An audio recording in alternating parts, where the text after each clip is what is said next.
is Kristian Jensen. I'm head of Arts and Humanities here at the British Library, where we are really delighted to be hosting this year's Sebald Lecture in partnership with the British Centre for Literary Translation. It is their 25th anniversary today, and we wish them many happy returns here and elsewhere. The British Library seems just the right place, or at least it seems to me to be just the right place for this anniversary to be celebrated. We hold fantastic contemporary and historic collections of literature from the whole world in their original languages and in translation. Where else can you under one roof find Andersen in Afrikaans or Cervantes in Ivrid and everything in between? We have growing collections of translators' papers. We recently acquired the archives of Michael Mayer, who has translated, for instance, Ibsen and Strindberg, and of Michael Hamburger, known also for his translations of Sebald himself. We work very actively to encourage people to use our collections through collaborative research and through our public programs, events and talks. For instance, jointly with University College London, we have a PhD student working towards her thesis around an analysis exactly of the archive of Michael Mayer. Last year, we hosted International Translating Day, one of the annual focal points for translators, and we're now planning for this autumn's event as well. We have co-organized and hosted European Literature Night for the last 5 years and are gearing up for the 6th, which will be on the 14th of May. I know the wonderful lineup of authors, European authors, recently translated into English, and I'll promise you that it'll be a fantastic evening, that too. So right now, put the 14th of May also in your diaries. The event of tonight is a very high point. I very much look forward.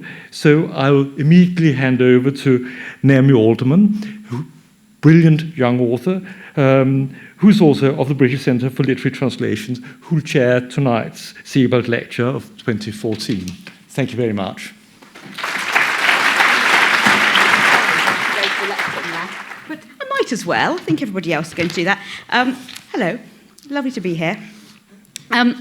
Typically, one begins this sort of address by saying that the speaker needs no introduction, and then you introduce them anyway. But I really cannot imagine that there is anyone in this room who doesn't know of Margaret Atwood's prodigious talents and achievements.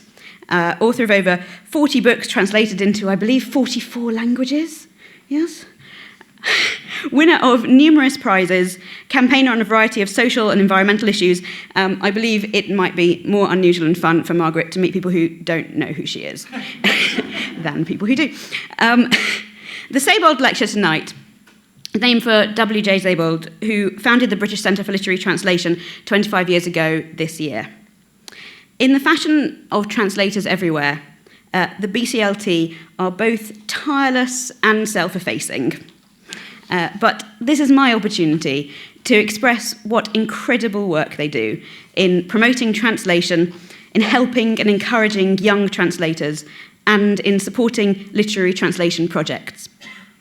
I was very privileged to take part in a BCLT summer school a couple of years ago, during which 14 Italian translators meticulously took apart one of my stories, held each piece up to the light, gave it a little cleaning, and brought it together again in lucid and beautiful Italian sentences. I gave a little talk about this in which I expressed that this process did send me a little bit crazy. It was quite unexpected and really revealed something to me about the nature of translation. I had a dream which in essence was of somebody holding my brain next to a prosciutto slicer and slicing it into very thin slices. This is perfectly true. Sometimes the subconscious comes up with just the perfect metaphor, which you could not have found for yourself. So there's something of that to the nature of the gifts that a translator needs, a meticulousness, a fine-grainedness, and perhaps the willingness to be slightly brutal with the text in service of what it needs. Apart from having gone slightly crazy, the experience impressed upon me what incredible attention and care is needed in translation. as well as the tremendous intellectual and writerly gifts needed to translate successfully. We probably don't often think enough about what important writers translators are. And when we have read the work of great writers who are translated, we have also read the work of great writers who are those translators. Now, Margaret, of course, is a writer who moves between disciplines, genres, and forms. She's written novels, plays, short stories, poetry, and even the occasional comic strip, self-illustrated, of course. Her work goes from near-future dystopian speculative fiction to historical fiction, from present-day realist to reworkings and rethinkings of myth and legend. It's her wide-travelling mind, a translator between ideas herself, that makes me so thrilled to hear what she'll have to say on the subject of that meticulous, complex, essential, yet impossible work of translation. Margaret, it's a tremendous honour to introduce you this evening.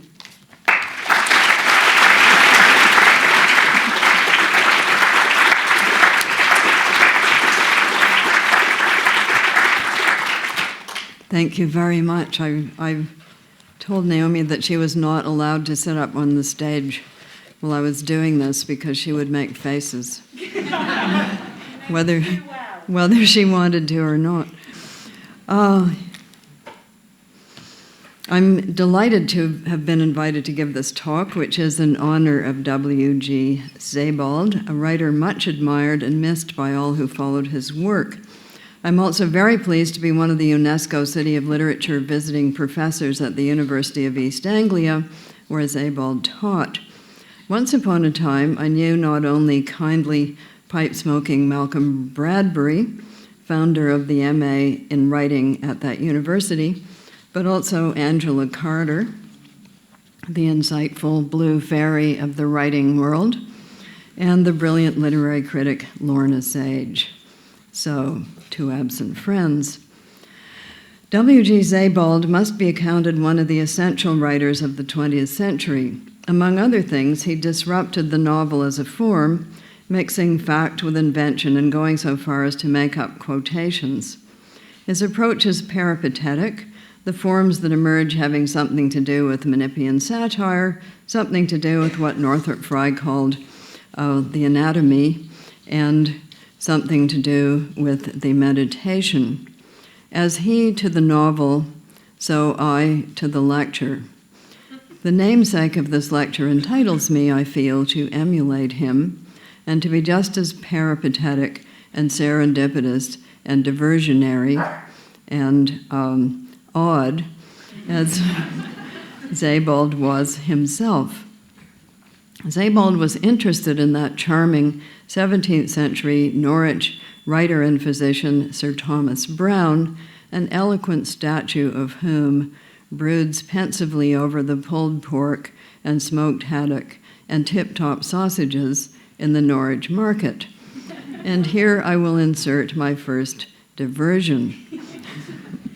Browne's prescription to cure baldness involved rubbing roasted moles and honey onto your head. I offer this tip to Big Pharma, which in the past has had some success with the commercialization of erstwhile folk remedies. I ask for no remuneration. I've always felt a kinship with the Merlin of The Sword and the Stone, not only because of the pet owl, but because Merlin has some invisible spirit helpers who supply the objects he needs. When he says hat, a hat appears. It may not be the right hat, but it's a hat. There's a more highfalutin literary way of describing this phenomenon. I could invoke George Eliot's simile from Middlemarch about the candle held up to the mirror, which causes the random scratches on the glass to arrange themselves into a pattern. But why not both? Therefore, no sooner had I agreed to give the Sebald Lecture on the subject of translation than some letters by W.G. Sebald himself miraculously dropped through the mail slot. Do I lie to you? Ever? contained in a literary journal called Little Star. And these letters were written to Sebald's own translator, Michael Hulse. And they were on the subject of, guess what? Translation. Thank you, invisible magic helpers. And candle mirror, I said. Now I can put one of those letters into my Sebald lecture and impress the trousers off my auditors. Or the skirts. Anyway, some metonymous item of clothing. So here is that very letter. 19th September, 1997. Dear Michael, Bill has asked me to send the last chapter directly to you so that you can deal with it before going to King's Lynn. I feared that these pages would prove particularly difficult. You must have cursed me more than once when you grappled with them. Inevitably, I think, much of the finer grain in the quoted passages got lost in translation. Even yesterday evening, I racked my brain for a better way of rendering Wirtschaft, sorrow economy, but not to much avail. This morning, I still made some changes to the list of moths on page 3, because two of the ones in the original are, contrary to what the text says, rather inconspicuous. And I don't want to upset the British moth watchers, who are very numerous. In order to check my choices, I rang up a carpenter in Beccles, who has taken me out moth watching several times. But I could only get his wife on the phone because he, as she put it, had gassed himself in his car last month. Very strange all this is, don't you think? If you do have the time to come down to Norwich from the other end of Norfolk, I shall be around here until 2nd October. All good wishes, Max. As you can gather, W.G. Sebald was living in Norfolk at that time, and here comes another candle mirror piece of serendipity. Exactly 30 years ago, in 1983-4, my family and I spent the good part of a year in Norfolk over the fall, winter, and spring. Thus, we were in the territory so eloquently mused upon by Sebald in The Rings of Saturn, which is a meditation upon transience, as so much of his writing is.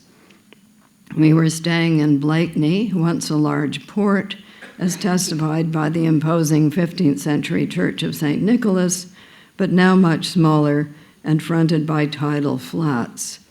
The mists, the windy sea, and the villages that have fallen into it, the twisting back roads, the once affluent estates now fading. We lived among these before reading about them in The Rings of Saturn. We also wandered around in the city of Norwich itself, so it's not a total coincidence that St. Julian of Norwich appears as the patron saint of the last chapter of my novel, The Year of the Flood. I made her acquaintance, too, during the same time period. We'd selected Blakeney because that coast was one of the best bird-watching spots in Britain.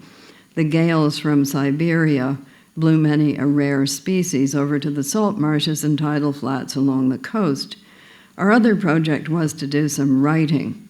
We each had a novel in view, but I'm sorry to say this came to nothing. Neither of us produced a book, though just after leaving Britain in the spring, I was beginning The Handmaid's Tale in the then walled city of West Berlin. In my case, the Norfolk failure might have had something to do with the spirit presences in our rented house. We were told by the locals that this building, in the 13th century, a leprosarium run by nuns, was haunted not only by the nuns, said to prefer the sitting room, but also by a jolly cavalier in the dining room, where he would be since the liquor was kept there, and a headless woman who was confined to the kitchen, as headless women so often are.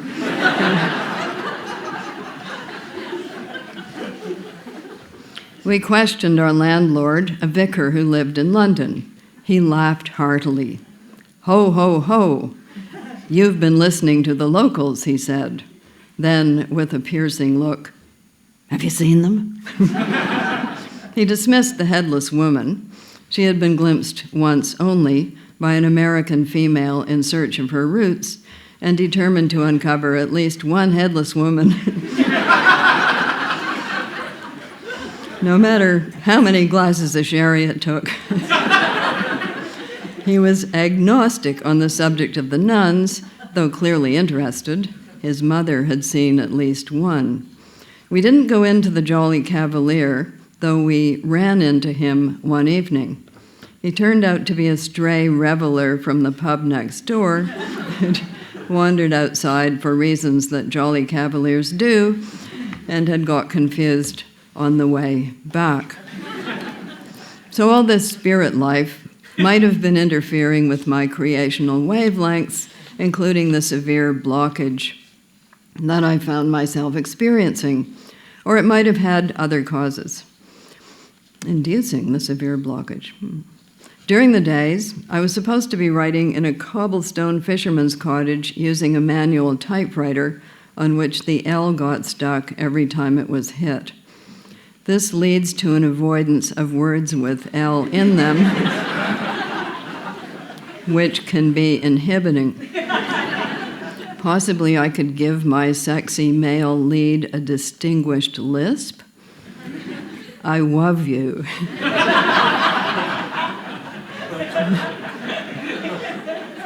He said wistfully in his woe wilting tones. "I long to kiss your whirring, luscious whips." No, it would not do. The cottage was heated by a small fireplace, which I could never master, not having the knack of setting fire to large chunks of sopping wet wood. It had a stone floor, and thus I got my first chilblains. As I would go back to the nun-haunted sitting room of the main house and stick my frozen feet up by the blazing grate. I was thrilled with these chilblains once I had identified them. "These must be, yes, chilblains," I exclaimed. "At last." How Dickensian. I'm sure my blockage was enhanced by the array of distracting romantic novels about Mary, Queen of Scots, left by summer visitors. When your writing isn't going well, there's nothing like Mary, Queen of Scots to cheer you up. "At least my wig won't come off when they decapitate me," you can murmur to yourself. But most likely my productive failure was due to the fact that I didn't know Spanish. You knew I was going to get around to the language issues sooner or later. You see, the novel I was trying to write was set in Mexico. Whatever put that into my head? Not only did I not know Spanish, but I also did not know Nahuatl, Maya, Zapotec, Mixtec, Otomi, Totonac, Tzotzil, Zeltac, Mazahua, Mazateco, Huatzec, Ch'ol, Chinatec, Purépécha, Mixé, Tlapanec, or Tarahumara, half of which have more native speakers today than London did at the time of Shakespeare. I did not need to master all of these languages in order to write my novel, but one or two might have been useful. Nowadays, I could go online and take a course in them, but this was in the days before the internet. Courses in Mixtec were not easy to come by in Blakeney. Blakeney was itself thick with translation pitfalls of a different kind. Children inhale new languages and accents, so it took our 6-year-old daughter mere weeks to acquire a Norfolk accent indistinguishable from that of her schoolmates. Thereafter, we, her parents, with our blatant Canadian accents, were a source of constant embarrassment to her. "Mummy, Daddy," she would say, "don't say underpants, say knickers." It did not help that Graham was the only male person to pick up a child from Brownies in the town of Blakeney, most likely ever. Oh, the shame of it. Dozens of Norfolk mums in headscarves, and then a lone, tall, bearded, obviously deranged Canadian man. But much is forgiven to foreigners sometimes, and depending on what kind of foreigners they are. At least we weren't Americans. At least we weren't French. At least no one could tell where we were from exactly. Canada, in the minds of its local imaginers, if any, being just a great big empty white space on the map. Quelques arpents de neige, as Voltaire wittily but untruthfully remarked.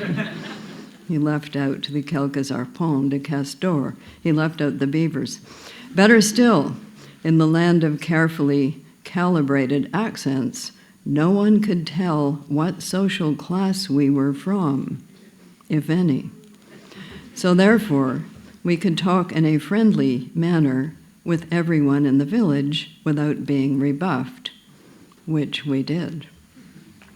But now to the serious business, though for a fiction writer, it's all serious business. You can stand or fall by whether you allow a given character to say underpants or knickers, since books are made of language and nothing but.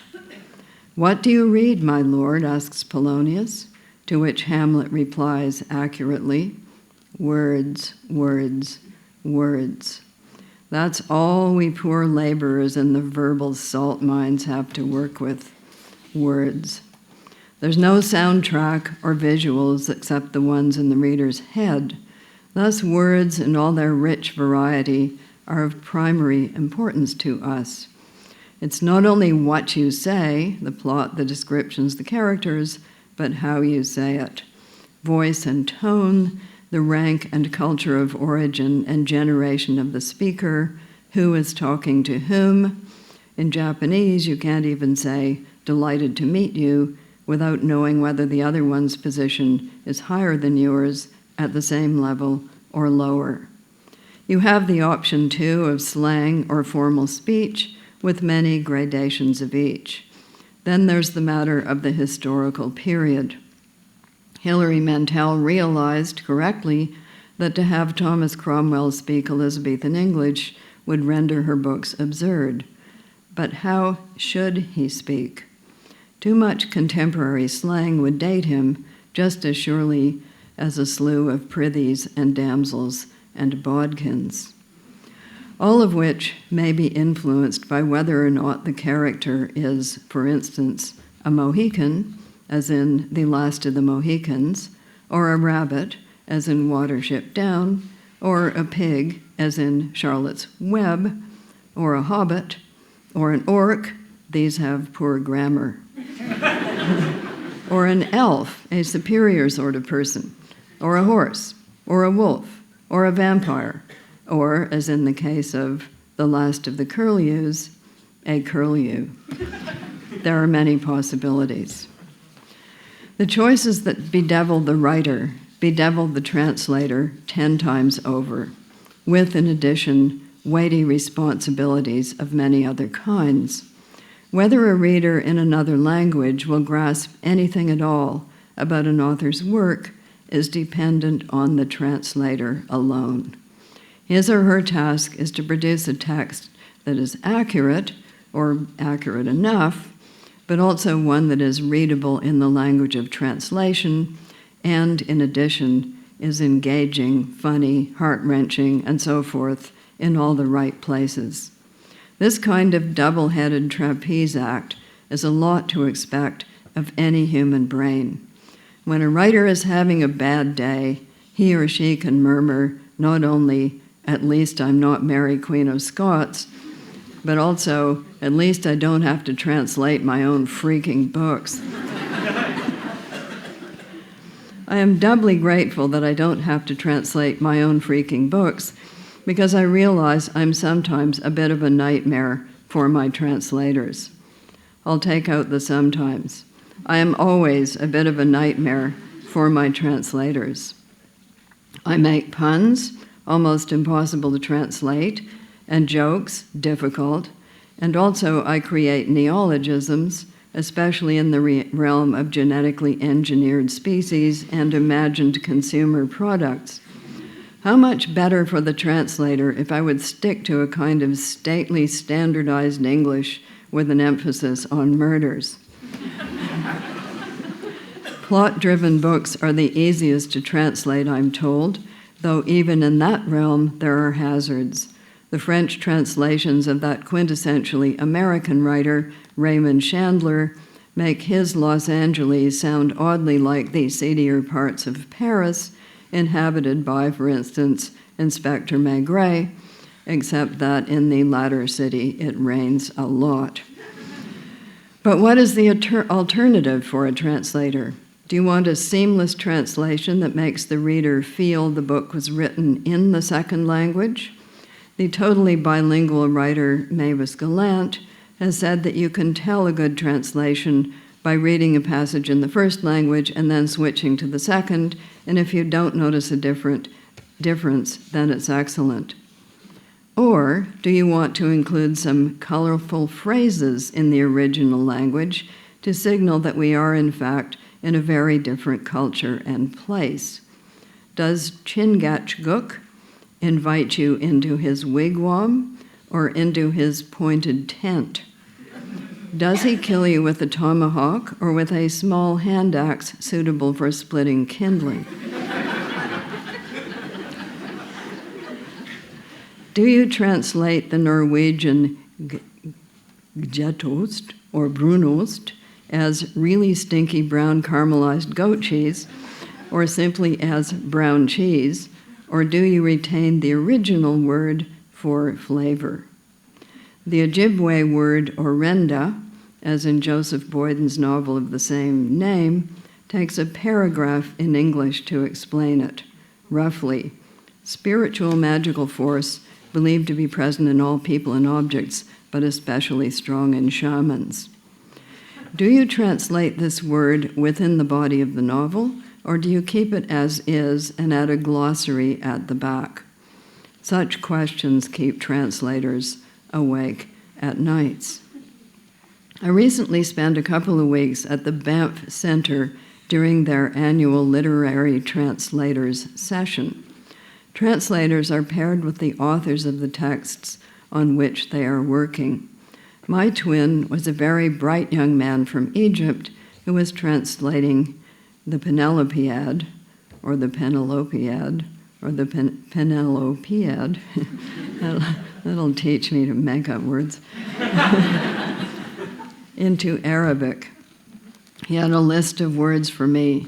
Is this an old word, a new word, a slang word, a formal word, or did you make it up?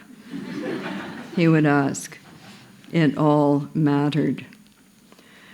Why did I end up spending my life thinking about things like this, rather than, for instance, how to grow a human kidney inside a pig? Or, to broaden the scope, how do we get that way? By we, I mean those who deal in words, thus writers and translators both. We're all born languageless, though we pick the stuff up very quickly. There is, in fact, a universal language understood by all babies, though it is wordless. It is a tonal language, so much depends on key and pronunciation. A wuzzy, wuzzy, wuzzy, wuzzy, woo is very different from a wuzzy, wuzzy, wuzzy, wuzzy, woo. As any baby you try this on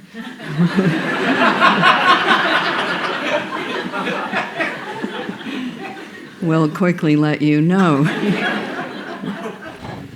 Once we get into the alphabet soup, however, we spend much of our childhood translating.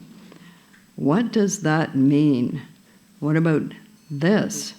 How about that over there? Some of us acquire all the words we need and don't bother our heads too much about it after that. The word folk, however, keep on going.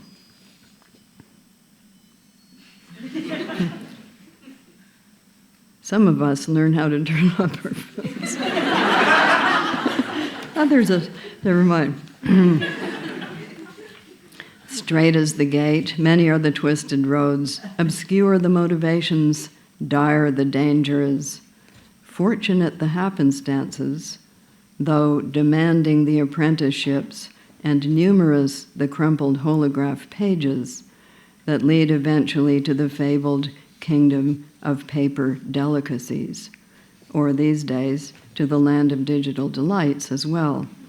Here follows is my own tiny personal pathway.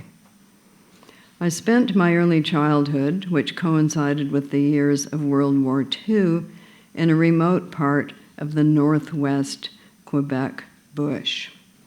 We were there in the spring, summer, and fall, not in a village or town, but right out among the trees, bears, black flies, and loons. Transport was by boat or trail. There was no electricity, running water, school, shop, theater, cinema, or television.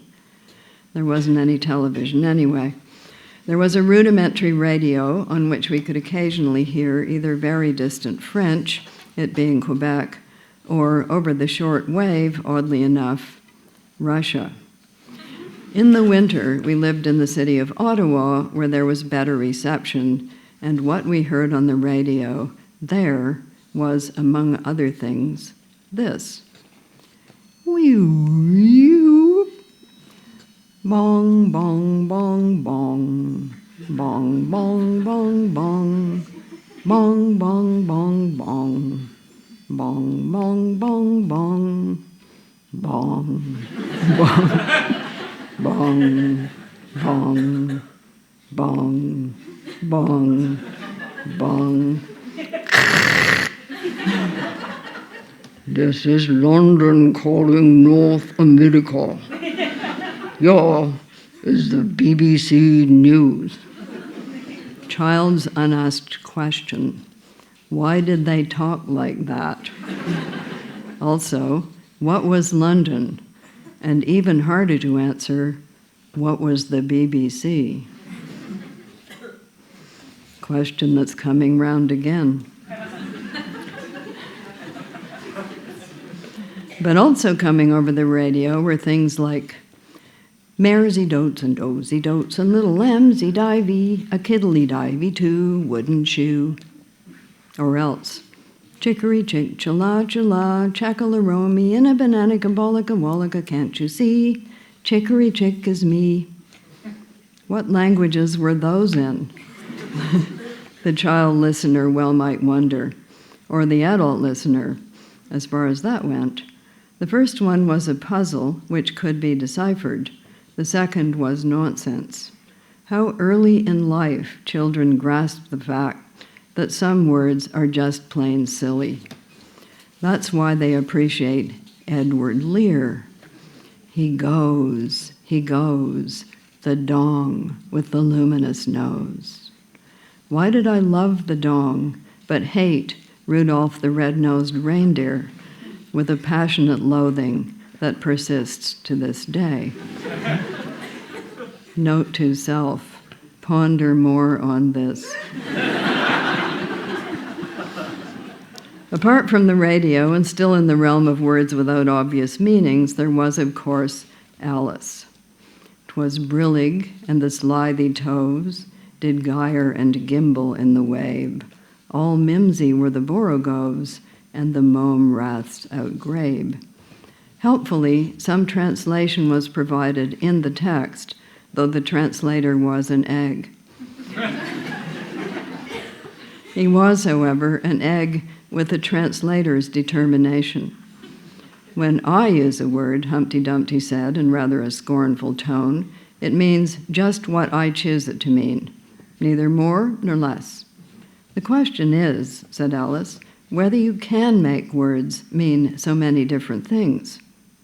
The question is, said Humpty Dumpty, which is to be master. That's all. This reader took Humpty Dumpty's lesson to heart. Well may we ask, which is to be master?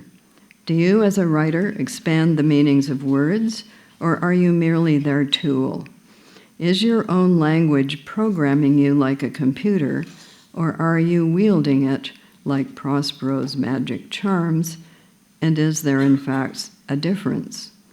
Small children, when asked by Jean Piaget what part of their body they thought with, said, "My mouth."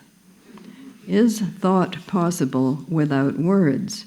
Do words determine what we can think? And if so, can we think some thoughts in one language that are impossible to articulate in another?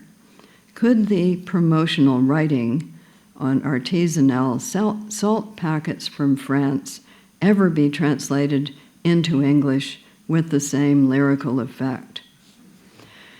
As the rays of the health-giving sun peep rosily over the azure sea, the old salt-gatherer plies his ancient calling on the wind-caressed beach, selecting each crystal of delicate salt suffused with... No, I think not. Note to self, ponder more on this as well. Back to the Quebec North Woods. True, in our house, or rather our cabin, the language was English, but all around us, though at some distance, spread a penumbra of French.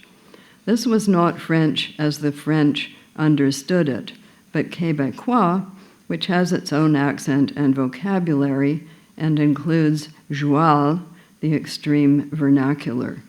Joual gets its name from the idea that joual is how cheval is pronounced in it. The swearing in French versus Québécois is quite different. That of Quebec containing many religious terms. Drop something on your foot and you may say, baptême, baptism, for instance, whereas the French say, as you know, merde.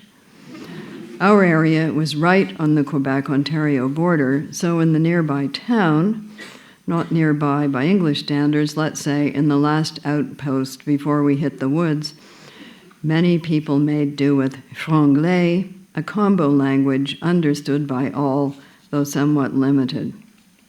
A catch-all word like machine could mean almost any object of utility, though it could not mean a person. There are also words that originally come from English, such as le screen porche, the screened porch, so necessary in the land of the black fly and mosquito, and le back house, the back house, so necessary if you didn't have plumbing. Such an exchange of words is fair enough, as many English words were originally French, William I being what he was. Someone remarked recently that the words for domesticated animals in English are usually from Anglo-Saxon, cow, pig, sheep, whereas those for the parts of the animal that get eaten are from French. Boeuf, beef, pork, pork, mouton, mutton, whereby you can make a good guess as to who was doing the farming and who was doing the feasting and who conquered whom. But I digress, as I warned you I would.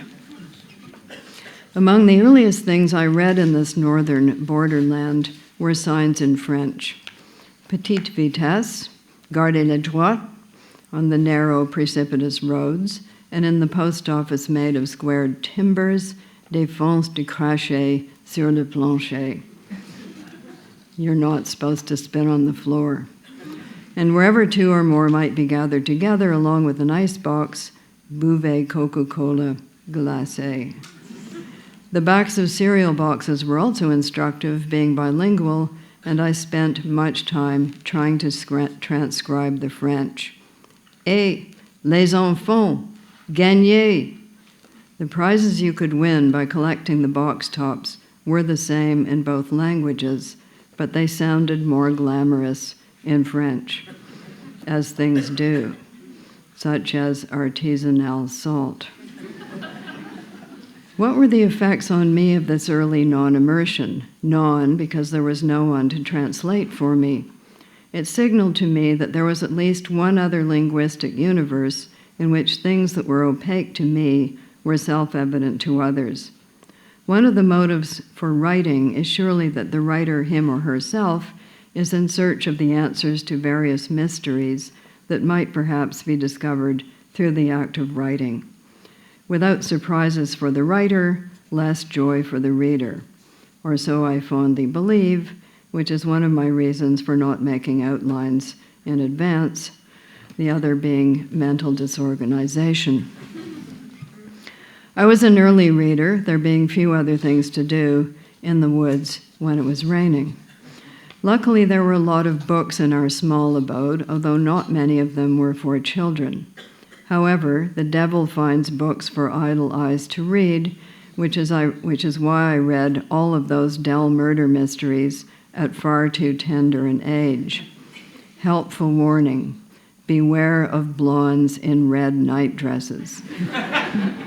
Either they have pistols in their evening bags, or they'll attract murderers like flies, and you don't want to get caught in the line of fire. But French cereal boxes and murder mysteries were not the only things requiring decipherment by me. There were also the funny papers, which were then at their height.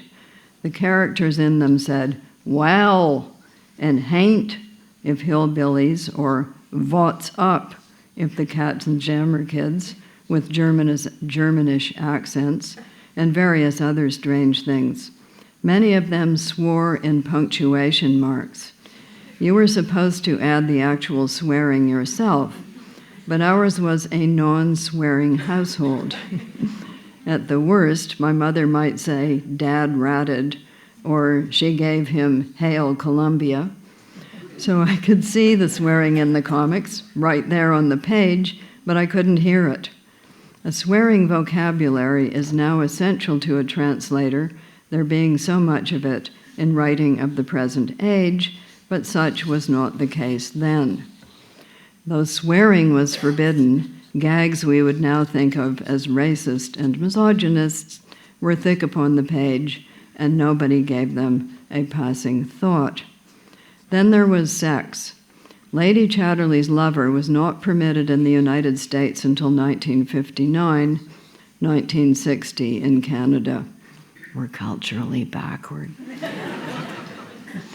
People made love by means of asterisks and told those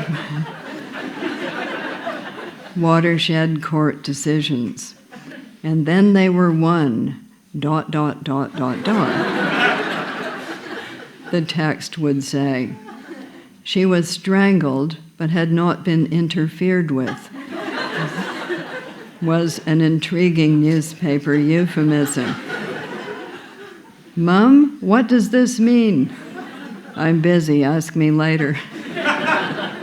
When I first saw the term child molester in a newspaper, I thought it said child molester. A job available to children in which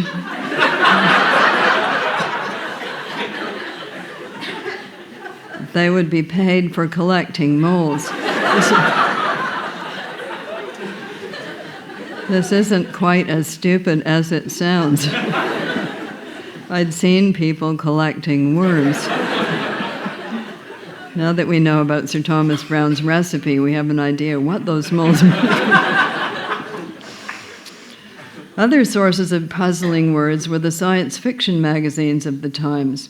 It was still the bug-eyed space alien monster era, so these stories featured many languages containing high-value Scrabble letters, such as Q, X, and Y. My older brother and I were thus fluent inventors of bizarre names for the space aliens we were so fond of putting into our handmade books. Helpful hint: don't go for a walk on Neptune. Everything there, animal, vegetable, or combo, has a Q, an X, or a Y in it, and is lethal.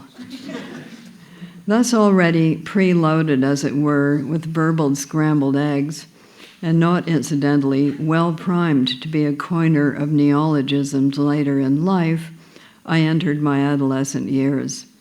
We were not taught languages properly then.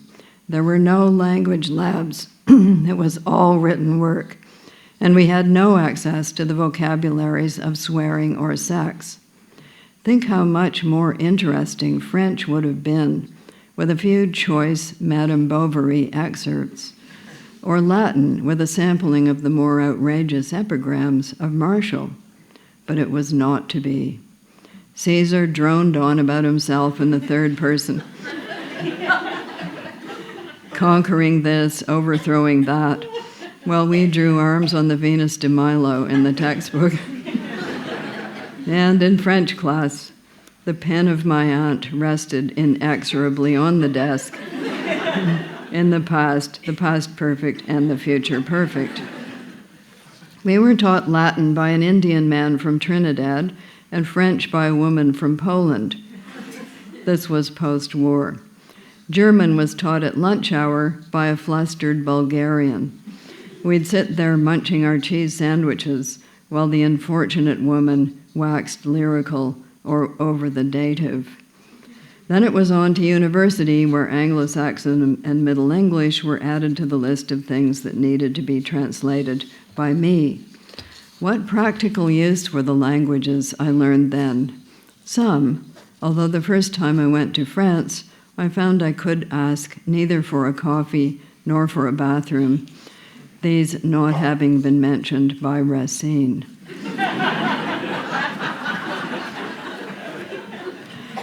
Shortly thereafter, shortly in geological time, books that I myself had written were being translated into other languages.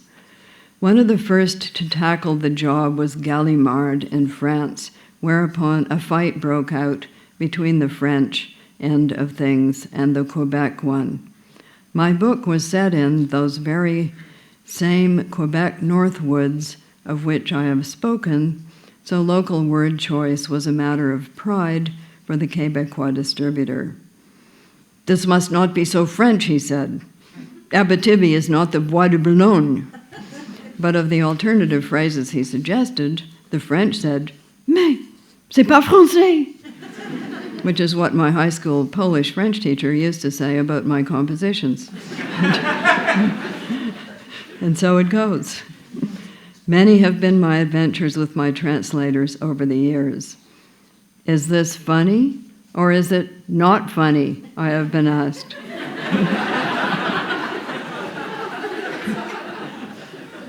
Both is hard to describe.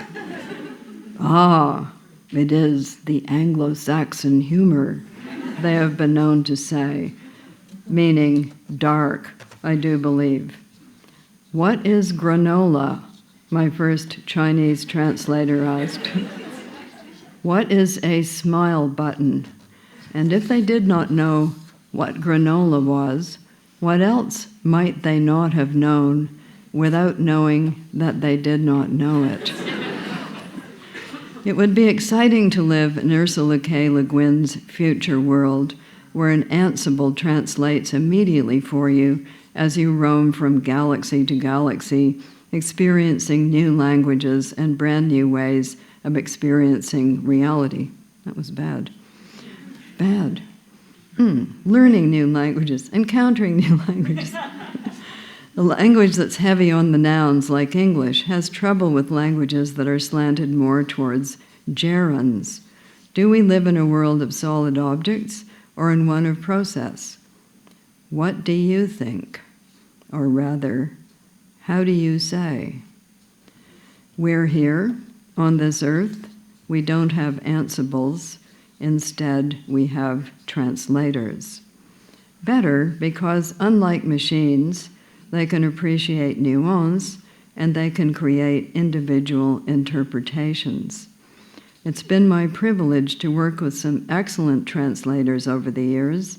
Seeing my work through their eyes and ears has given it other dimensions, even for me. To quote W.G. Sebald, to his own translator, "I don't think it could have been done better, and I am truly grateful to you for the long hours and the enormous effort you must have put into this." So thank you, dear translators. As writers, we are in your hands. As readers, you open doors for us that would otherwise remain shut, and you allow us to hear voices that would otherwise remain silent for us. Like writing itself, your work rests on a belief in the possibility of human communication. That's no small hope. In parting, let me say, merci bien, tak, ashenim dank, arigato gozaimasu, muchas gracias, vielen dank, megwich, grazie, and from the Inuit, na kurtmik.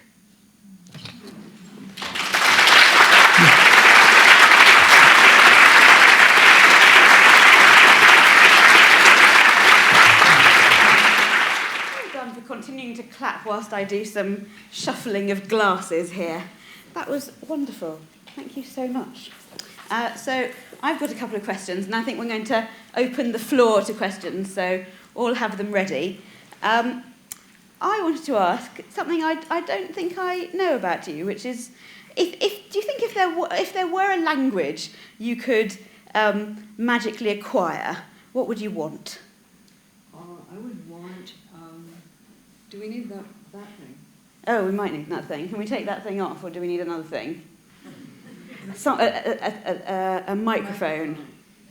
Anybody here who can? I think there's a microphone coming. I can see one. It's making its way. Yes. It's another kind of translation from soft to loud.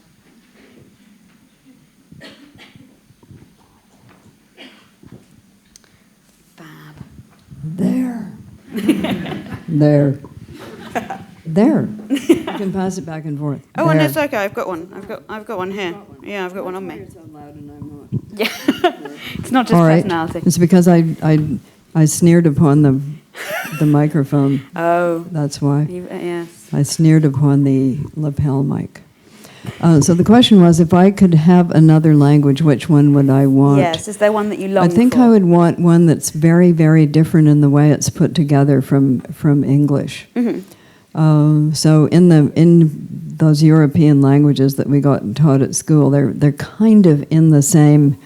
They're in the same area, in that you've got nouns, you've got verbs, you've got adverbs and adjectives. You have a certain sentence order. Some of them are more inflected than English, but they're not wildly out of the ballpark. So I think I would probably want a North American native language that is constructed very, very differently. One of the most astounding feats of translation that I know about is Robert Bringhurst's translation of epic Haida poetry. And one reason that it is so astounding is that between 1800 and 1900, the population of Haida speakers fell from a couple, maybe like 4,002, to less than 100 people because disease just went through there. Haida is in a language group of one, so you don't have any other thing to sort of help you out with it. How did it get to be? Well, here's how it came to be. Let me tell you, my child, how it came to be. I would sit at your feet. Yeah, for you to this do so. American anthropologist got up there around 1900, and there were two poets in Haida, and Haida was an oral culture, so these were people who had memorized these long poems. And they obviously felt that their whole people was going to die out. So this guy didn't actually speak any Haida, but there was an intermediary. And the poets who spoke only Haida dictated the poems to the intermediary. Snowden wrote them down phonetically, although he didn't understand what he was hearing. And the intermediary then made a kind of rough translation for him, and he wrote that down too. And all of this reposed in a library for 100 years like Sleeping Beauty. until Robert Bringhurst, who didn't speak Haida, came along and found these manuscripts. And being a poet, he looked at this stuff and he thought, this isn't just folk tales as people have been telling us. This is actually poetry because I can see a pattern. I can see that there's a pattern in how these things are arranged. I can see there's something going on here. So he taught himself Haida from scratch. He then translated the poems, and you can find this written in a book called A Story as Sharp as a Knife, and then the poems themselves, which are called 9 Visits to the Myth World. And Haida is a language more like Japanese than it is like English. So it doesn't do end rhymes. It doesn't do the kinds of meters that we're used to having. It does arrangements of syllables. And it also does arrangements of stanzas, and it does arrangements of poems within a total pattern. The things were always told in threes. They were always told for a specific reason. And they were told to people who understood the references. So it was much more like being in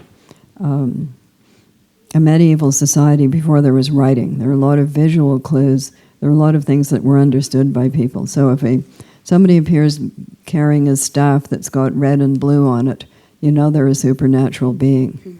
I mean, you wouldn't know that, would you? But they did, because that was the signal. So this was quite a stupendous thing for him to have done. Whereupon, of course, he was immediately attacked by people who weren't Haida, but who felt that they had a reason to attack him. They attacked him for not being Haida. Right. This is how it goes. Yes, if you're a translator, there's always a reason to attack you for something. Either you don't come from the one place or you don't come from the other place. That's true. Yes.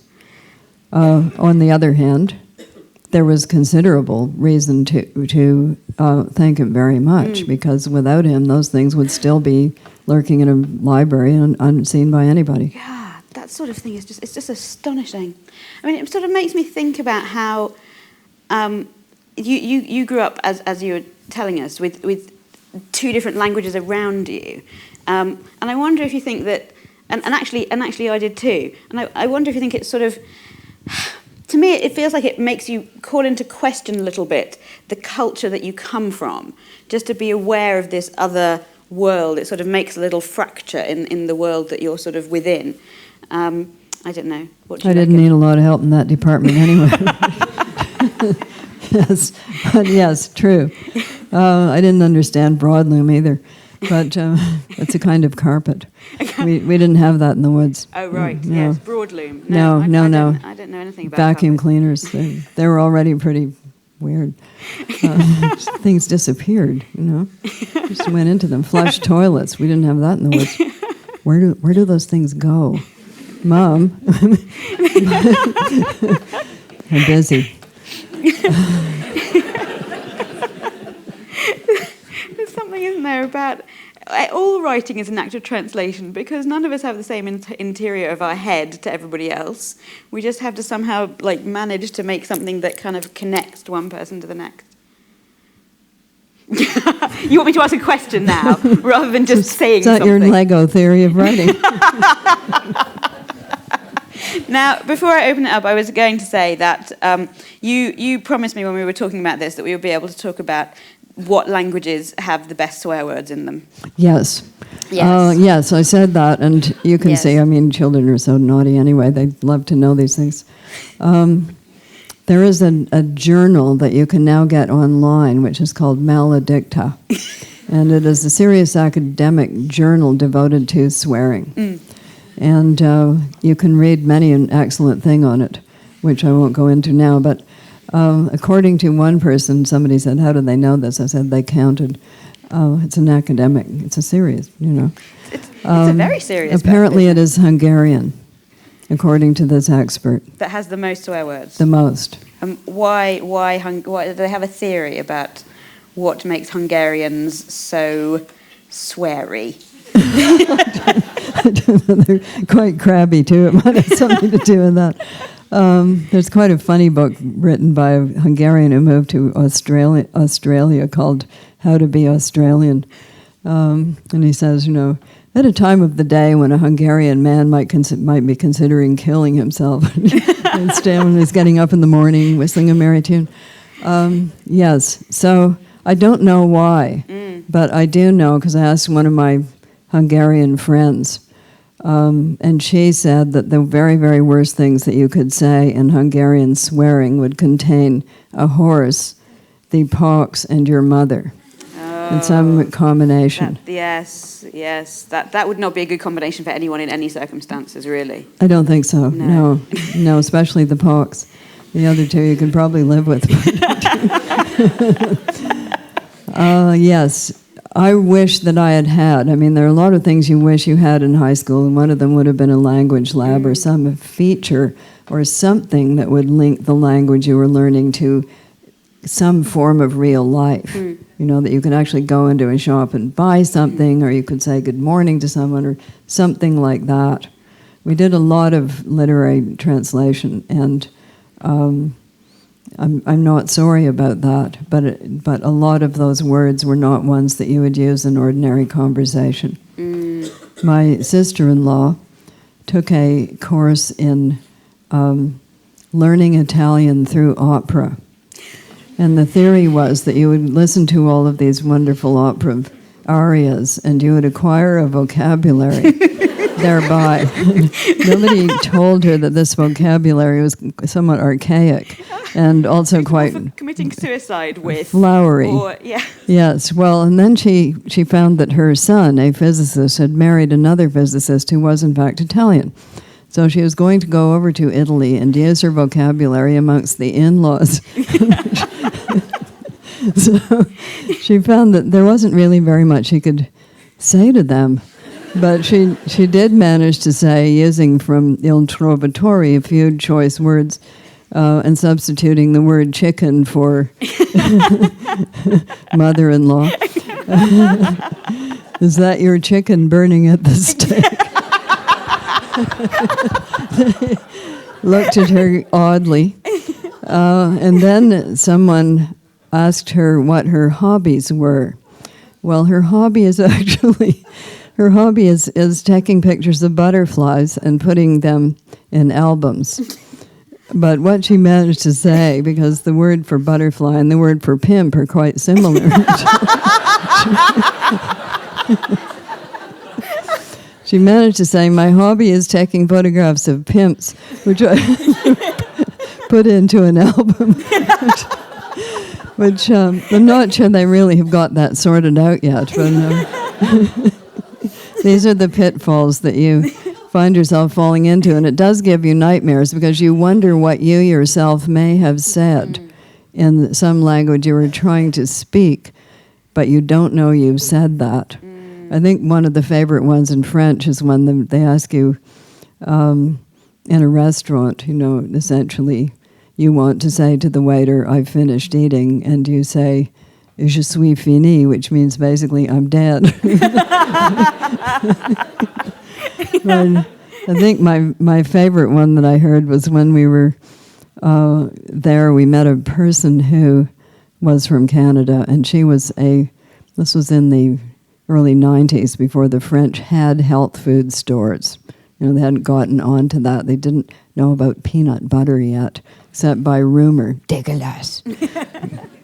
They thought it was pretty horrible. But Choco Puffs had made their... Never mind. She wanted to find the health food store, and she was in quite a small place. So she tried asking about the health food store, Nourriture de Santé.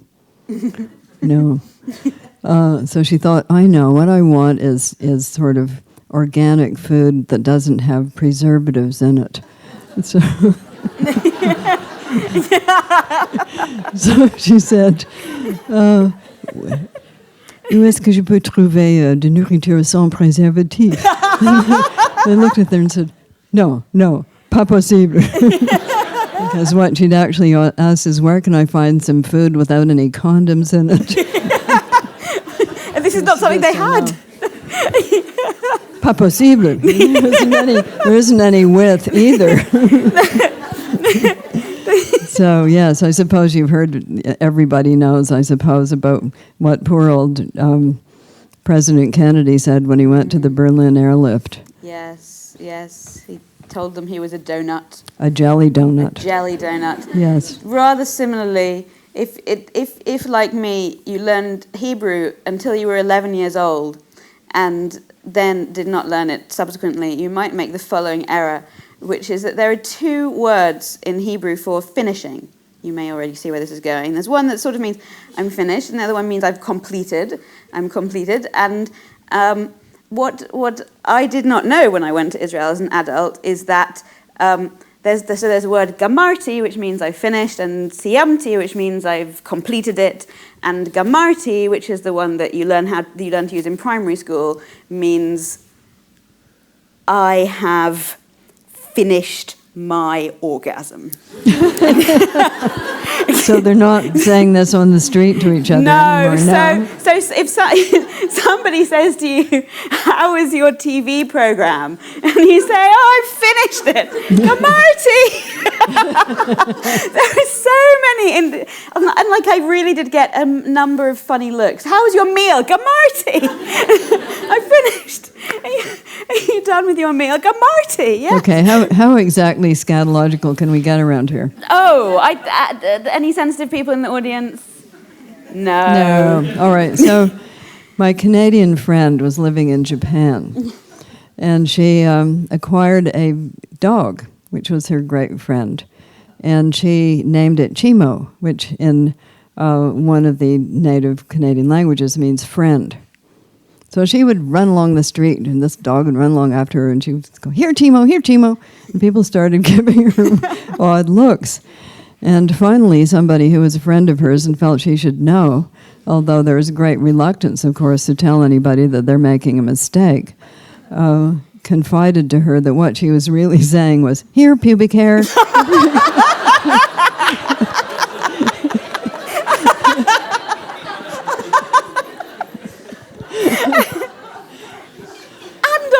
And on that note, we've got about 15 minutes, a little bit more than 15 minutes for questions, if there are questions from the audience, or we will just keep telling hilarious stories of various errors we've made in language. I think I have other ones I can tell.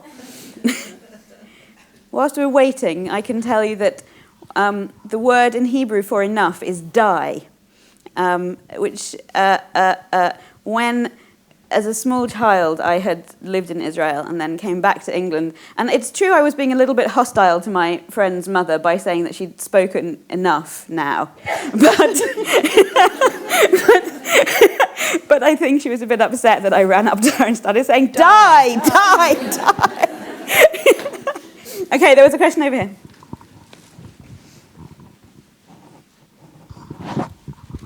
Hello. I wanted to ask if you'd ever had a question or a response or a review of one of your books that made you a bit concerned or worried that the translation had not come across as you might have imagined.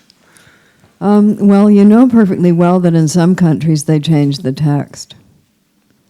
There's no question about that. I think some of the early days in being translated into Chinese, I really have no idea.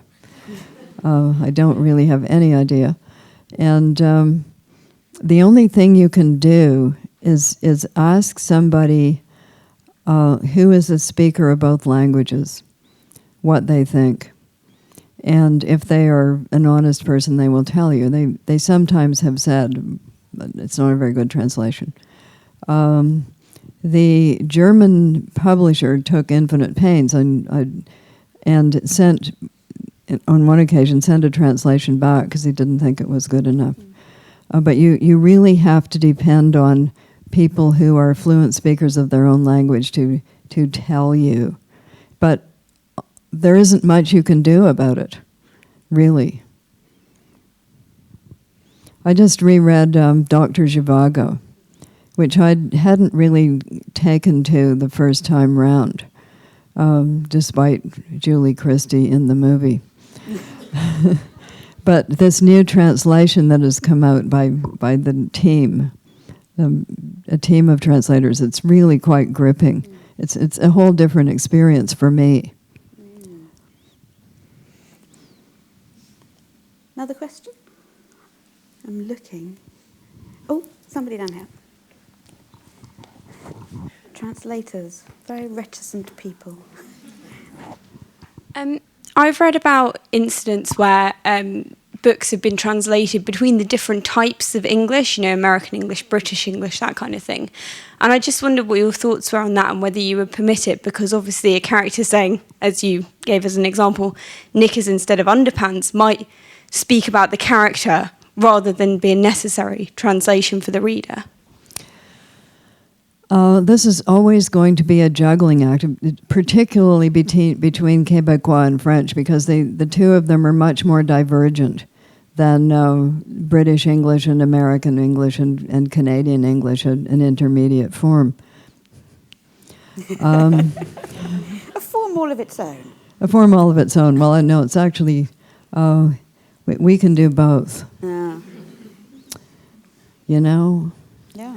Yeah, yes. I know.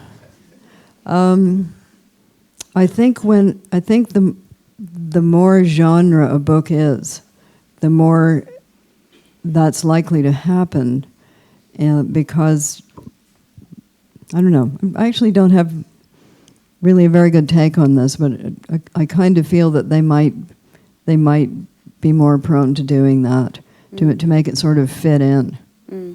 To make people think that it's really kind of American, actually. But I don't know.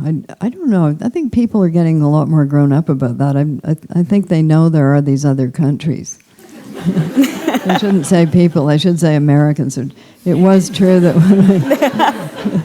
when I lived in America, which I did for 4 years, a lot of things were evident. But one of them was that my roommate from North Carolina stood out a lot more on the street than I did.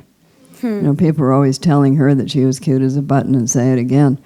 But they never said that to me because they thought I was one of them. I blended in more. They use a lot of Canadians in Hollywood for that very reason. What was the other thing?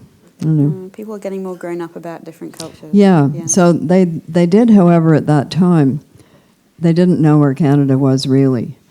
And they did think that it was covered with ice and snow all the time. And after a while, I just gave up. And I said that I lived in an igloo. And You do live in an igloo. And I had my own dog team. And I told them the names of the dogs. And Dancer, Prancer, dogs like that. And the horrible thing is that they believed me. I do think there's something really interesting about, like, authenticity is a sort of aesthetic choice, or it's an aesthetic that we're into right now. So there's I don't know. You tell me what you think. It seems to me that there are kind of trends and patterns in these things, and that sort of smoothness where you don't interfere with the reader and you try and translate everything into their cultural was a particular trend. I'm thinking of now, for example, in online writing communities who write, I don't know, let's say fan fiction of Sherlock or Doctor Who. They will be very keen to get British readers to do what they call Brit picking, which is to come and make sure that they haven't used American words for things that you would have a British word. So they want that kind of authenticity, which well, the Doctor Who people are pretty rabid, aren't they? That is true.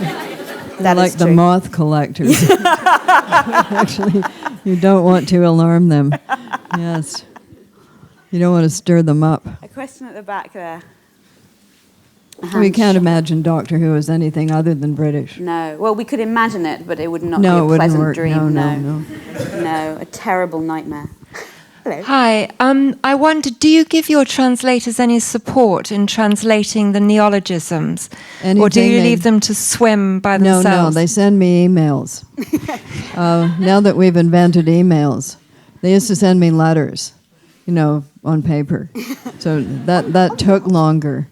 But yes, they know that I'm there to answer anything that they... in fact, some of them have caught typos that have gone unseen by other eyes. amazing how that happens.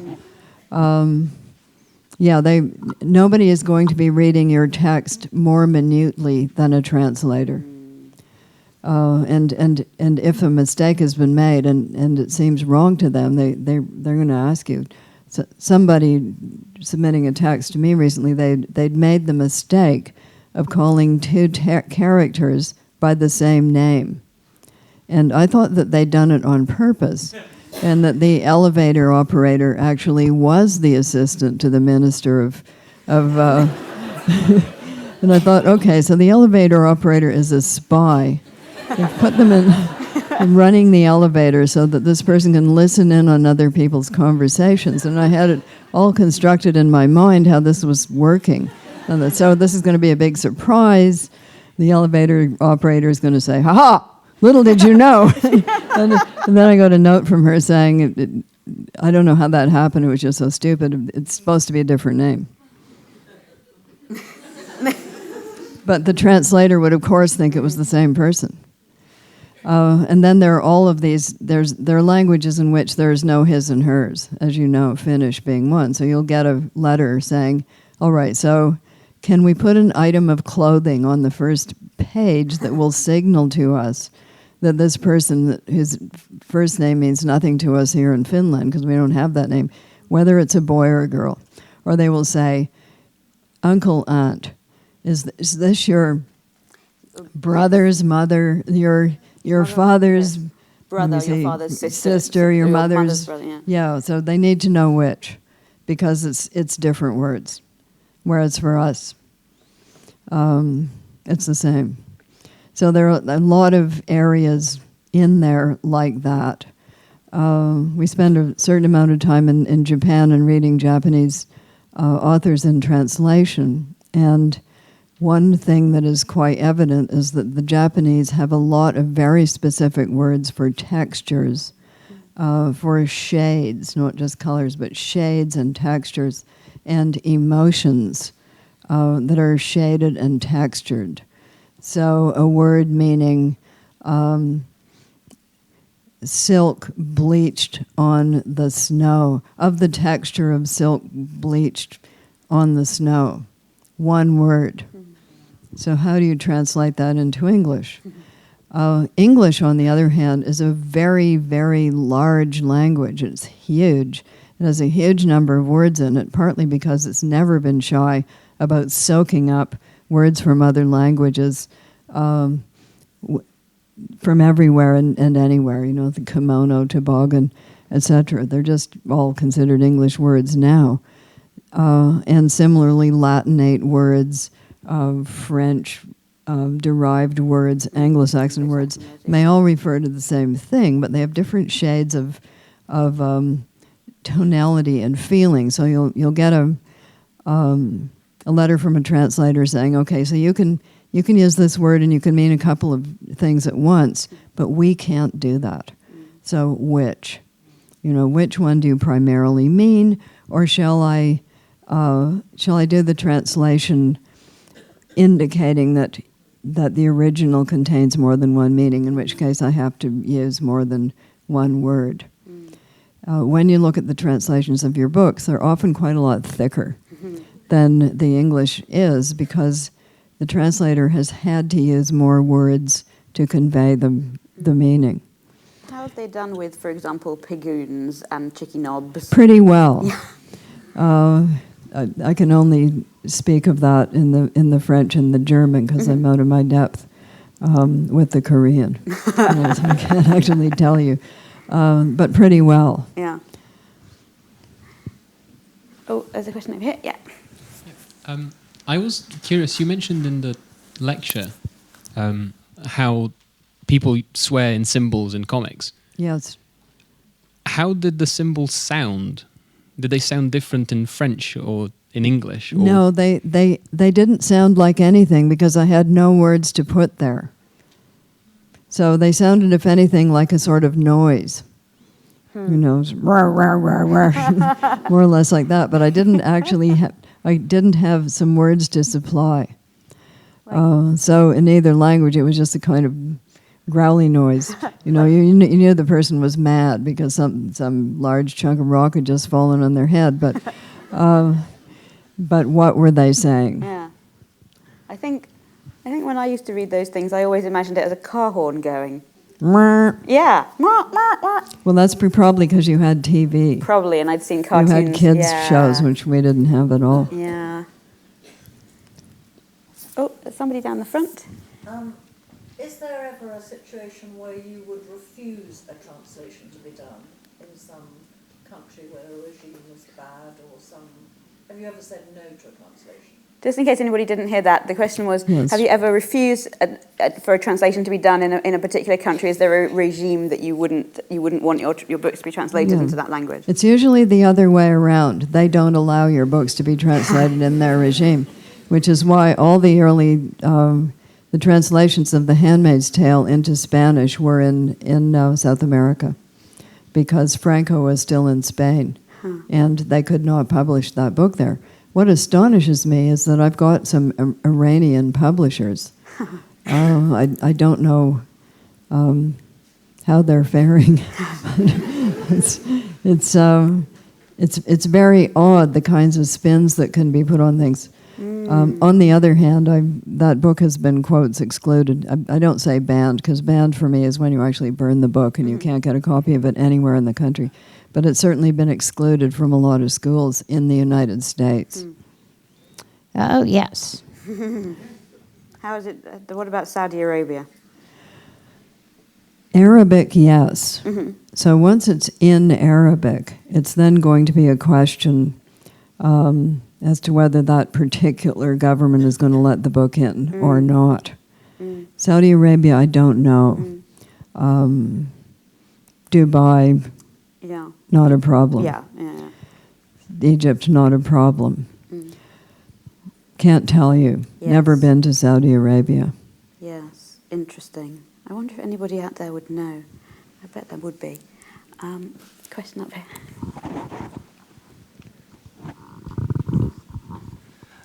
Has any of your poetry been translated, and what was your experience of that like compared to the fiction? Poetry is hard to translate.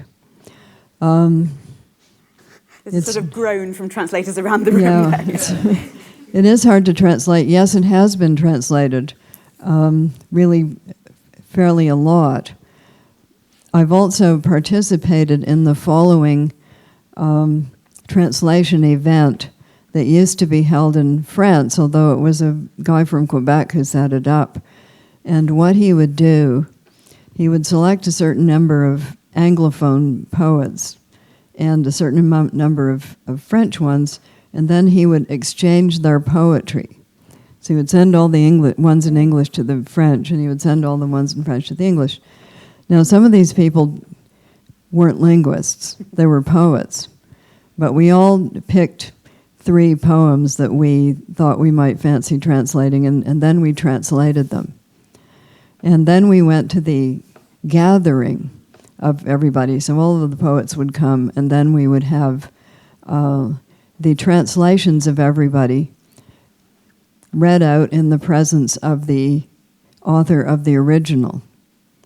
All of this with lunches. You might imagine there's a lot of lunch involved in this. And then the poet of origin would pick the 3 that he or she thought were the best or most interesting. And I thought nobody would come to it, but it was packed. Then there was an evening event at which the original was read, and then the 3 translations. And I thought, who's going to be interested in that? But in fact, they were. They were there doing a dégustation du texte, you know. I prefer this one. And the interesting thing was that some of the more riveting poems were in fact quite good as poems, but they weren't accurate translations at all, because the person who had done them didn't really have the foggiest what the poem was actually saying. And some of them, some that were very accurate, kind of didn't hack it as poems. There's no lesson to be drawn from that. I think you can have both. In my opinion, it's possible, but it's just harder. It's harder. You have a lot of So much depends on how it sounds, and whether how it sounds in the translation is a cliche in that language. You know, it's just really difficult. But at the for the Griffin Awards in Canada, which are for poetry, we trustees allowed translation. So a book can win for its translation. And in that case, both the original poet and the translator get the big hoo-ha, which is really nice. In other words, we regard an excellent translation as a work of art in and of itself. I think you will have a lot of support for that around the room. Yeah, but it raises the bar, doesn't it? Yes. I mean, the other people who are astonishing that you find at conferences are simultaneous translators, and there is a reason why they work in teams, because you can only do that for a short period of time. But the really astonishing ones are doing not only what the person has said, but their entire body language, their tone, their facial expression. It's really very, very weird. And somehow managing to talk and listen at the same time. Yeah, they make shorthand notes like this, and then they do this sort of expressive thing, which is quite astonishing. And then you wonder how much world diplomacy actually takes place this way, with the translators translating the quite rude things that one person has said into very diplomatic, sort of polite things. Yes, another reason to be very, very grateful to the translators. We are actually out of time. So we will also, I think, express that we are very, very grateful to you. Thank you so much for all of this very, very wide-ranging and fascinating conversation. I'm sure we could continue. And yes, thank you very much.